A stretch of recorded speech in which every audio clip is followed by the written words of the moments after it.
has lost a lot of weight, and I respect him for that. I need a diet.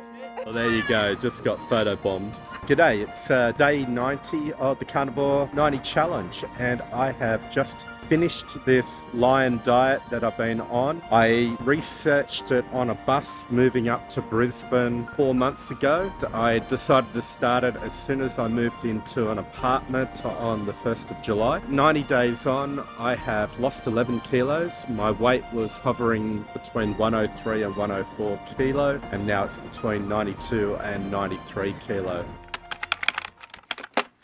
I think the most important one is my hearing came back. For the last 4 years, I've had a lot of issues with my hearing going down as low as 40% because of fluid in the ear canals. The ENT doctor said that they couldn't operate on it because my ear canal was too small. That was one of the first things that got affected by being on this diet. That was maybe 4 or 5 weeks into the journey. Basic health things like my blood pressure has gone down to pretty much normal. So I've gone down clothes size. So at the moment I'm wearing a shirt that I wore to a date last week. Now I hadn't been on a date for a while. Women weren't really interested in me. But with the change in weight, I've gone down shirt sizes, I've gone down jean sizes, I've got to get a new belt. Pretty happy about that. Big thing has been my energy. For the last couple of years, needed to sleep a lot during the middle of the day. It's affected my work. I usually only work 4 hours a day because I don't have the energy to do a full-time job at the moment. I'm now finding that I can get through most days with good energy. Still some things that need to be worked on there, and I'm looking at that more through sleep therapy. Stuff like psoriasis on my legs has pretty much disappeared. I can state pretty accurately that I'm a bit of a sugar addict. It's been a challenge for me for a few years. I think it was the biggest thing that I was worried about as I moved into this diet was how was I going to give up on sugar? Stuff like ice creams or cakes. And, you know, I replaced it, I guess, with coffee, but I did it in an odd way in that I went to this shop called Katosh pretty much on a daily basis. Katosh's main selling point is that they sell cake by the slab. You can get it to whatever weight you want. And so for the first month in particular, that was really triggering going into that shop and seeing the cakes. I also found it really triggering going into places like the local supermarket, Woolworths or Coles. I didn't know this at the beginning, but when you walk into a place like that, you can smell the sugar in the air when you don't have sugar in your body. For my exercise, when I started this, I thought I'll try and do swimming every day of the week. I bought a 6-month membership to the pool. Now, I don't do it as often anymore, maybe twice a week at the moment. I do plan to try and increase that number. But I did get back to my own passion, which I've done for 15, 17 years, which is dancing. I tend to go about 5 nights a week to various dance venues to do a Brazilian style called Zouk or an Angolan style called Kizomba. South American dances like bachata and salsa. Recently I'm doing a bit of modern jive, and I may even get back into West Coast swing. And the reason I like these is it allows me to be social. I'm not really a social person, I'm a big introvert. It allows me to connect to people, get a little bit of cardio energy on a daily basis. I'm really happy that I'm back at dancing on a nearly full-time basis.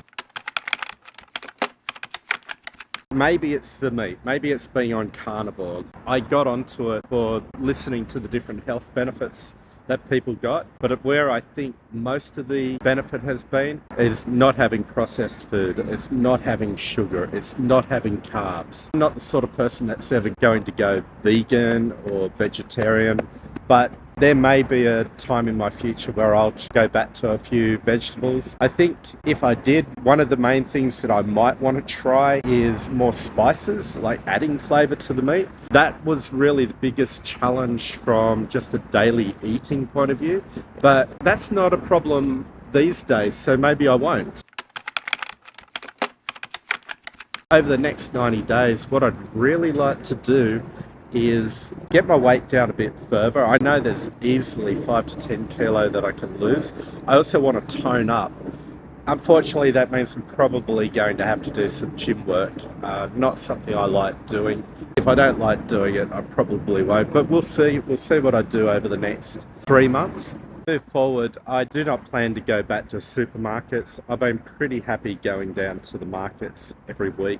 In Australian dollars, it costs about $200 a week for me to eat at the moment, and that's based on 2 meals a day. And the meals pretty common, that you would know if you've listened to this for a while. Pretty much eat the same stuff every day. I have a porterhouse steak, a sausage and Atlantic salmon in the morning, and in the afternoon I have a porterhouse steak, maybe a sausage, maybe a piece of cabana meat. I like this combination because it's a good balance for me between just the healthiest with just a little bit of flavour. I've gone away from the bacon. I love bacon, I love eggs. But one of the issues that happened in the middle of this diet is my cholesterol went up 3 points. Everything I did under supervision with a doctor as well. My initial research was based around different YouTubers, Jordan Peterson, stuff like that. But when I started the diet, I did it with checking with the doctor. Where I will change things is that if I have to go out with friends, I'm not going to be religious around being on carnivore. The person I went on a date with last week, it's her birthday next week, and I'll go to the birthday party and I'll eat whatever I want on the day. But I also have to be really aware as I move forward that I can get caught up in cravings and it can become a vicious cycle for me when it involves stuff like sugar. On a daily basis, I still need to stick to this lion diet for the time being.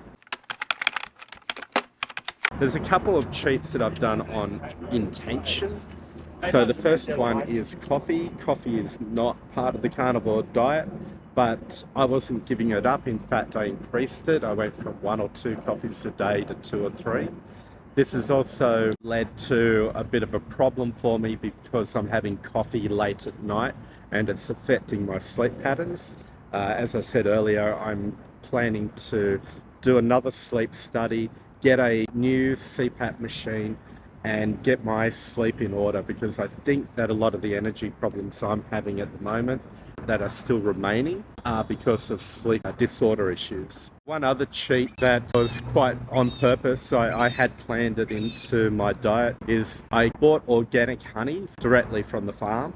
Every now and then I'll just have a suck on the little bottle, like maybe a teaspoon of honey. Probably do that once every 2 days, sometimes it's once a day. Really, it's just to add a little bit of sweetness and flavour into my palate. And the last little cheats that have happened, and the first one happened by accident.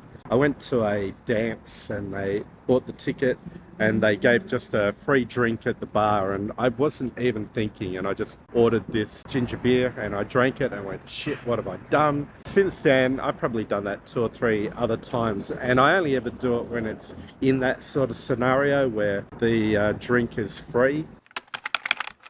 To recap, I'm really grateful for doing 90 days on the lion diet. My energy has increased, my weight has decreased, my health has improved, my brain fog has lifted quite a lot, my confidence has gone through the roof. There's been so many benefits doing this challenge. It's been difficult, but I'm glad I persevered and found a little bit of discipline in life in this regard. You should follow and like and sub his videos.